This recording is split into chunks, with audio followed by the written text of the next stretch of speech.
Level 1. The broker with no stock. You are 28 and you have never handled a weapon in a professional capacity. What you have is a company registered last year with a website, an email address, and no inventory whatsoever. That is not a weakness. That is the business. Because the thing most people misunderstand about this trade is that almost nobody in it owns anything. The arms market runs on brokers, people who know that a ministry in one country wants something and that a surplus depot in another country has it, and who take a percentage for putting the two in the same room. You have no warehouse, you have a phone, a contact list you are still building, and a printer. And you need to understand where the merchandise actually comes from, because it is not a factory. The world is full of surplus. Armies reorganize, alliances change, a state stops existing, and its stockpiles do not. There are depots holding equipment that a defense ministry is now paying to guard, insure, and eventually destroy, and destruction is expensive. Somebody in that ministry would prefer a sale, so your first year is not selling, it is listening. You attend defense exhibitions, which are ordinary trade fairs with carpet and lanyards and coffee, and you collect cards. You learn which attaché at which embassy handles procurement. You learn that a ministry's requirement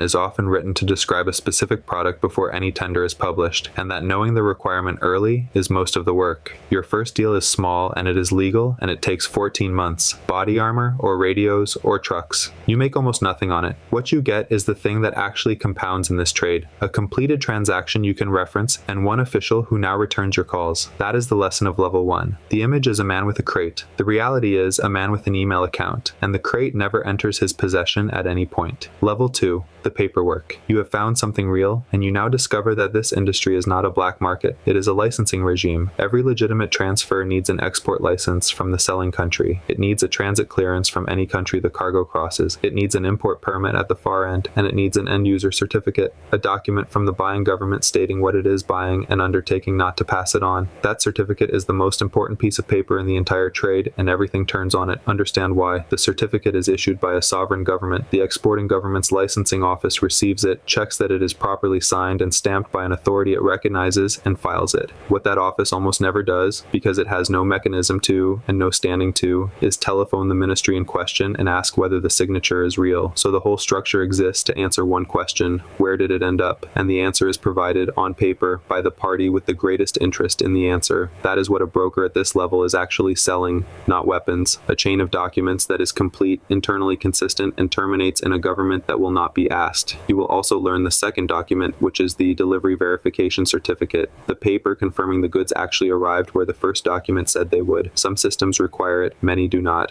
And where it is required, it is very often a form returned by post, months later, by the same authority that issued the original. That is the lesson of Level 2. You are not evading a system with no rules. You are working a system whose rules are enforced almost entirely through documents that governments issue and other governments accept without checking. Level 3, the gray market. Everything you do now is technically legal, and that is precisely what makes it effective. A license is issued to ship to a government entitled to buy. The shipment arrives. What that government does afterwards is, on paper, not your concern. This is where the actual volume lives, not smugglers crossing deserts with mules. Legally licensed transfers to states that then move the goods onward. The onward movement is called retransfer. It is prohibited by the certificate, and it is the single most common way weapons reach places they were never licensed to reach. And you are learning the geography of it, not the geography of borders, the geography of oversight. Which countries have a brokering law and which have none at all, so that arranging a deal between two other countries from an office in a third is not a regulated activity there. Which ship registries are administered by a private company in a different hemisphere? Which free trade zone lets cargo sit and change owners without formally entering anybody's customs regime?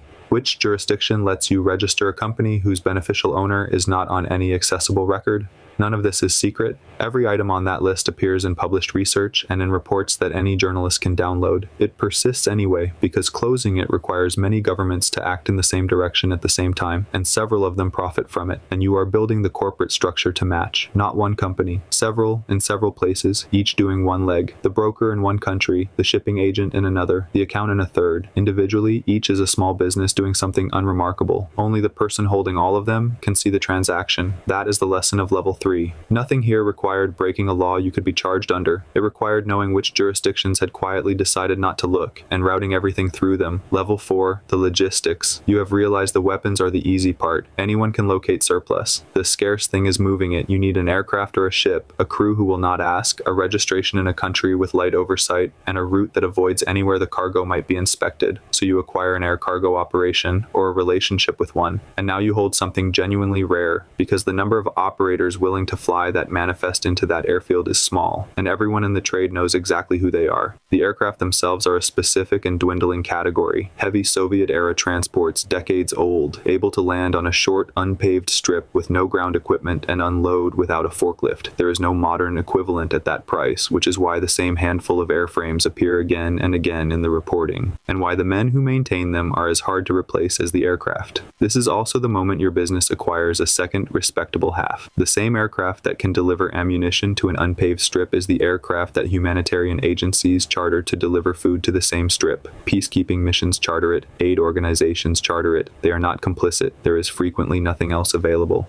But it means your operation now has legitimate customers, legitimate invoices, and a reason to be at that airfield at all. And this is where you become visible. An aircraft carries a tail number. It lands somewhere and is photographed. It files a flight plan or it does not, and both are noticed. Registrations get changed and the airframe serial does not. Investigators who cannot subpoena your documents can simply watch the runway. That is the lesson of level 4. Your value rose the moment you controlled the transport, and so did your traceability, because a document can be forged and an aircraft cannot. Level 5, the conflict. You are now supplying a war. And the economics here are worth stating precisely, because they are not what the films suggest. Wars are terrible customers. They pay late or never. They pay in commodities rather than currency. The party you supplied may not exist in 18 months, and if it does not, there's no receiver, no administrator, and no court. So you are paid in whatever the country has. Timber, rough stones, a mining concession, an oil allocation, a tonnage of something that must be extracted, moved, and sold before it is money, which means you are no longer only an arms broker. You are a commodities trader accepting unusual payment, and you now need a buyer for a shipload of tropical hardwood, and a certificate of origin for it, and a shipping line that will carry it. Half your working week is spent on the payment leg, not the delivery leg. You are also, structurally, now interested in the war continuing, not because you want it to, because a ceasefire before collection means you are a creditor of an entity that has dissolved. Everyone at this level discovers that incentive in themselves, and most of them find a way not to look at it directly, and you are supplying both the shortage and the surplus. Early in a conflict, the price is anything. Late in a conflict, or after it, the same goods come back onto the market at a fraction because a demobilizing force sells what it was given, and you are on the buying side of that too. That is the lesson of level 5. The margin looks enormous and the collection risk is total, and everyone at this level eventually learns which of those two numbers decides whether he is still trading next year. And now the part these videos skip. We have described this as a career, logistics, paperwork, margins, which is how it feels from the inside, so it is worth saying plainly what the product does when it arrives. Small arms are what actually kill people in modern conflicts, not the systems in the brochures, not the aircraft on the exhibition stand. Rifles, machine guns, and above all ammunition, cheap, durable, simple enough that a child can be handed one and be useful within an afternoon. That durability is the whole problem. An assault rifle is a piece of stamped metal with very few moving parts. A rifle shipped to one conflict in the 1990s is still functional now, and has since turned up in several others because nothing about it wears out on a human timescale. The trade does not stop when a war stops. The goods simply continue, and each conflict inherits the stock of the last one.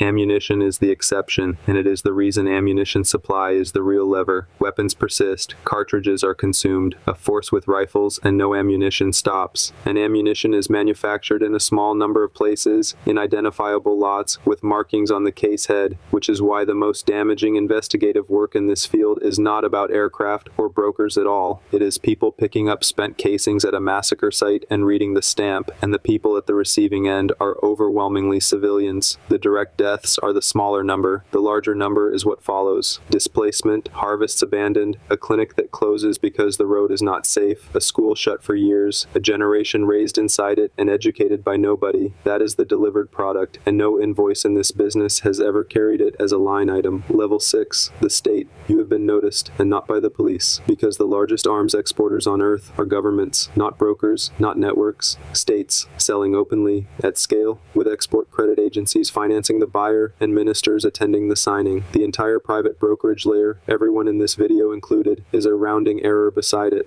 And governments periodically need something delivered that they cannot be seen delivering. A shipment to a party they officially do not support. A resupply that would embarrass an ally. A route that appears on no record. For that they use a broker, and the broker's entire value is that he is deniable. So you now have a relationship with an intelligence service and your position has changed completely. Licenses that were refused are granted. An investigation that was opened is deprioritized. A name on a watch list is queried and comes back clean. You have protection you did not have last year, held entirely at the discretion of people who can withdraw it in an afternoon, who did not put it in writing, and who will not be available if it is withdrawn. You are also, from their side, an insulating layer. If the delivery is discovered, what is discovered is a private company with a bad reputation doing what private companies with bad reputations do. That is not a failure of the arrangement. That is the arrangement. That is the lesson of level 6. You did not become powerful. You became useful to power, which feels similar from the inside and is a fundamentally different thing. Level 7.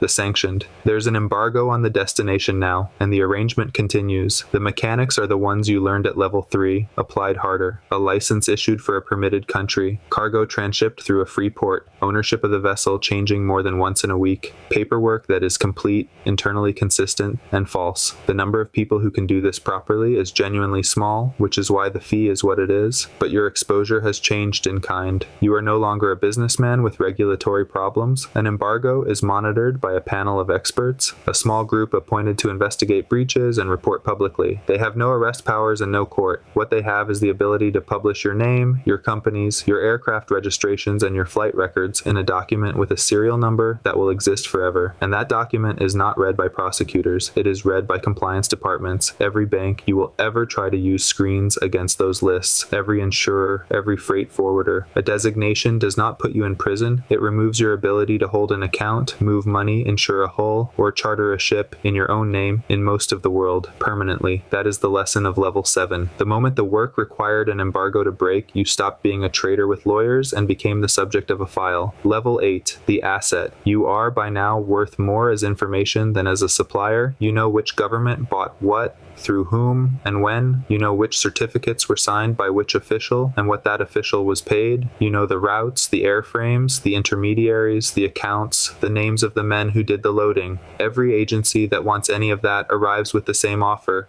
cooperation in exchange for a lighter outcome, and everyone who reaches this level receives that offer, usually more than once, from more than one country, sometimes from countries in opposition to each other. And here is the trap in it. The knowledge that makes the offer attractive is the same knowledge that makes you dangerous to the people you would be naming, several of whom are the ones currently protecting you. Accepting is not obviously safer than refusing. Refusing is not obviously safer than accepting. That is the lesson of level 8. Your knowledge made you indispensable and simultaneously made you the most efficient thing anyone in this structure could trade. Those are the same fact. Level 9. The exposure. Something surfaces, a crash in a place the aircraft had no reason to be, a seizure at a port where somebody actually opened the container, a defector, a journalist holding a cargo manifest that a ground handler kept a copy of. And here's the structural truth of this trade. You are the only participant who can be prosecuted cleanly. The government that issued the export license acted lawfully. It received a valid certificate and it processed it. The government that issued the certificate is sovereign and cannot be prosecuted at all. The bank processed a payment against documentation that appeared regular. The ship registry followed its own rules, which are its own to write. The pilot flew a lawful charter to a lawful airfield. The insurer covered a hull. Every other party has a defense that is not merely plausible but literally correct. You are the one who knew what all of them were doing at once, and that is why the charges, when they come, are so often not about weapons.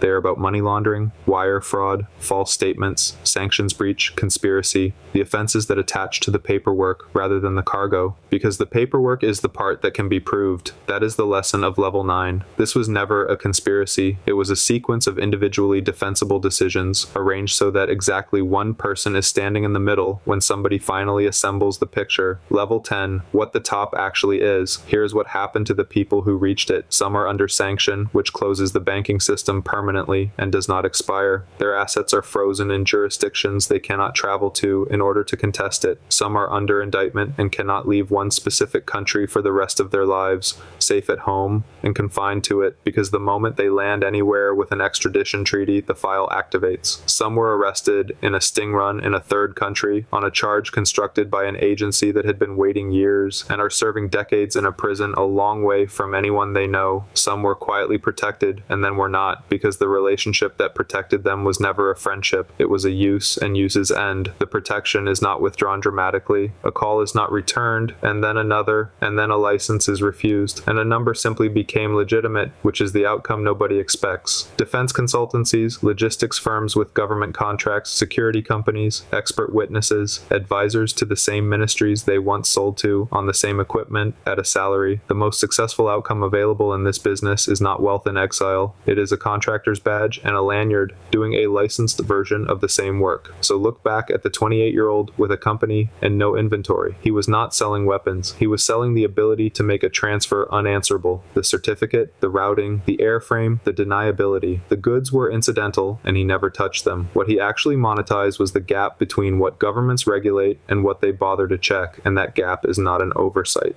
It is maintained by the same governments because they use it too. At the bottom, a man with an email account and a printer. In the middle, a man carrying total collection risk to supply a war that paid him in timber. Near the top, a man protected by an agency for exactly as long as it suited that agency. And at the very top, the only name in the whole chain that a court can attach to anything at all. If this changed how you think about the phrase arms dealer, share it. Subscribe if you are new here. Every week we take one structure apart from the bottom up and count out what it actually costs to climb.